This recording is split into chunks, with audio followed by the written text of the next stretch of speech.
Hello everyone! In this video today we're going to be talking about tapestry crochet. Tapestry crochet is my favorite method for color work. If you've ever seen anyone make something like this pillow and you've wondered how they did it without ending up with like a million ends to weave in, it's probably because they're using tapestry crochet. What it is you just hold the colors that you're not currently using against the work, and then that way you can easily switch back and forth between them. It's great for if you want to crochet pictures or just really anything where you need to switch back and forth between two or more colors. So let's go ahead and get started. Alright, so we're just gonna make this little swatch today to go over tapestry crochet. Typically when you get a tapestry crochet pattern, it comes with a color chart and it kind of looks like a piece of graph paper and the boxes are colored in. So what you do is just for each row you follow along and you see how many stitches of each color. So you'll just want to begin with whatever the first color is. For this pattern, it's going to be the green. And so I have one more stitch with the green to crochet, and then I'm going to change color to the raspberry.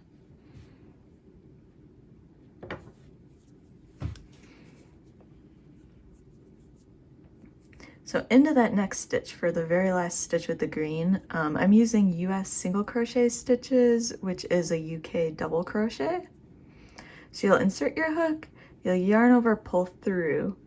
Typically you would yarn over with the green and pull through, but instead we're going to pull through with the raspberry.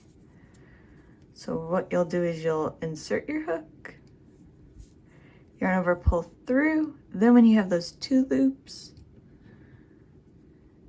you'll take the raspberry yarn and lay it over your hook, and then you'll pull through. And you can use different stitches for tapestry crochet. You just always take that last color and use it for the last yarn over, pull through. I can go over that a little bit better at the end of the video. So now we're going to crochet with the raspberry. So you'll insert your hook into the next stitch. And then let me get this yarn out of the way. We're going to hold the green against the back of the work. So you can see when you insert your hook, that green yarn will just be laying on top of the hook. And then you'll just work a single crochet like you normally would.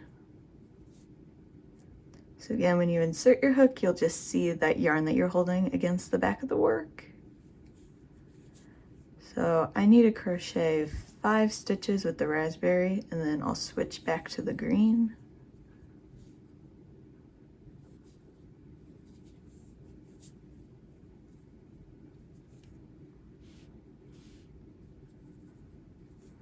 So then for that last stitch with the raspberry, you'll insert your hook. Once again, that green will be on top of the hook.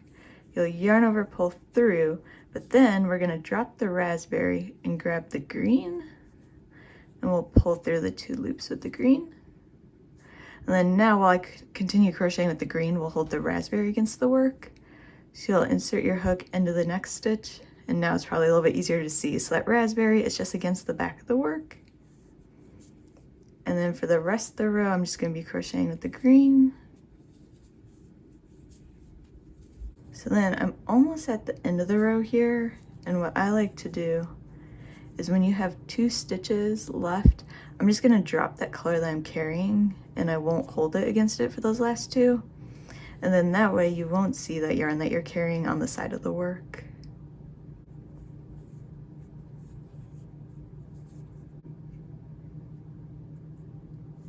Alright, so I'm at the end of our first row with the color changes, so I'm going to go ahead and chain 1.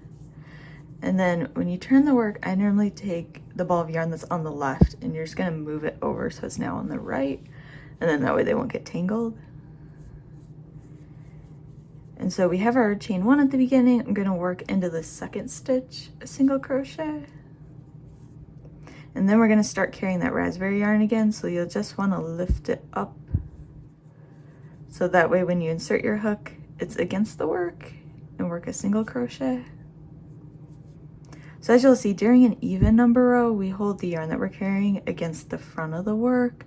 And then that means that the side with the even number rows will become the back of the work, and the side with the odd number rows becomes the front of the work. So while you're working these even number rows, if you can kind of see like little spots where you can see the color changes, that's not a big deal because it's going to become the back of the work. So this is the last stitch with the green. So we'll insert our hook, yarn over, pull through, Then we're gonna switch back to raspberry again. So you'll just grab it and use it to pull through. Then it's 4 stitches with the raspberry. So once again, we're just holding that green in front of the work.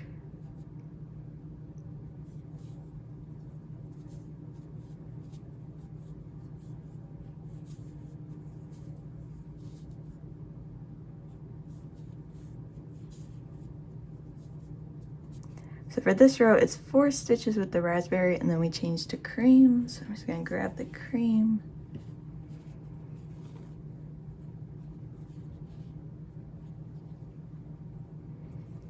So we're gonna work that very last stitch with the raspberry. You'll insert your hook, holding that green in front, yarn over, pull through. Then we're gonna grab the cream and wrap it around and pull through with the cream.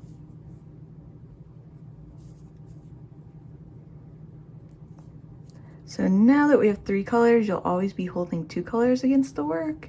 So into that next stitch when we work with the green, let me get that cream tail out of the way so you can see it better.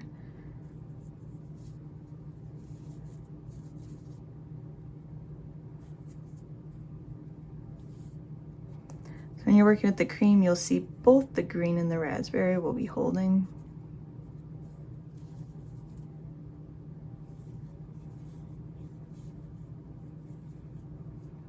So it's just 2 stitches, so during that second one, we'll switch back to raspberry.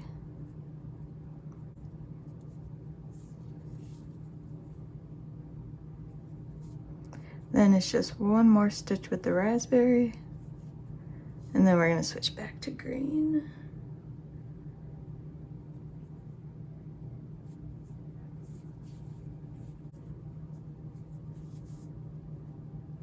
So then while we just finish up the section with the green, we'll just hold both colors against the work.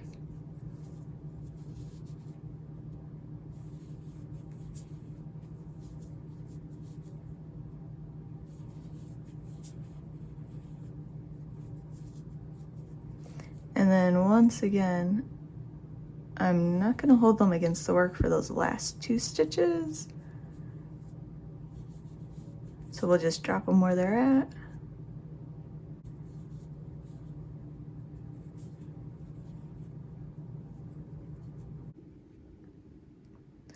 Alright, so then at the end of the second row here, we'll just chain 1 and then flip the work. And I normally take, so this ball of green that's on the right currently, and I'm gonna move it over to the left now.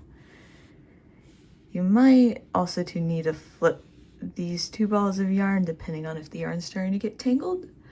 But then you'll just continue on just like we were doing before. So you just wanna remember whenever you have an odd numbered row, you'll wanna hold that yarn against the back of the work. So when I pick them back up here, they're gonna be against the back. And then for even number rows, you'll always hold them against the front side of the work. And then I mentioned at the beginning of the video that the process is basically the same no matter which stitch that you're using. So I'll just show you. With this granny square here that I'm currently making, which is using double crochet stitches. So if I wanted to change color during the row, all you would do is during that next double crochet stitch, you would yarn over, insert your hook, yarn over, pull through. You have those 3 loops, so it's yarn over, pull through 2. Then during your last yarn over, you grab your new color and you use it to pull through 2. And then you would just hold that yarn that you're carrying against the back of the work while you continue. So it's always just that you pull through with the new color during that last yarn over, pull through.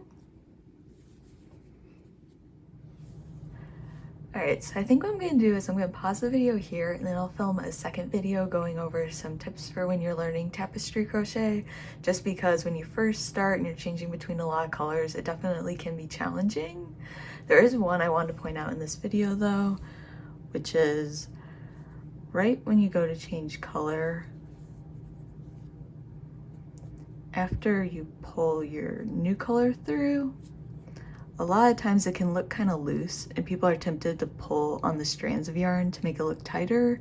The thing about that is that makes the work slowly become tighter and then the edges won't be straight. So even if it looks a little bit loose when you're changing color, you just want to trust that it's going to turn out okay and you don't want to pull on those strands of yarn. So I'll film that second video. I'll put the link for it down below. I'll also write up a blog post with the written instructions and also some step-by-step pictures. So I'll put both those links in the description box down below. So thanks for watching this video. I hope it was helpful and let me know if you have any questions about tapestry crochet.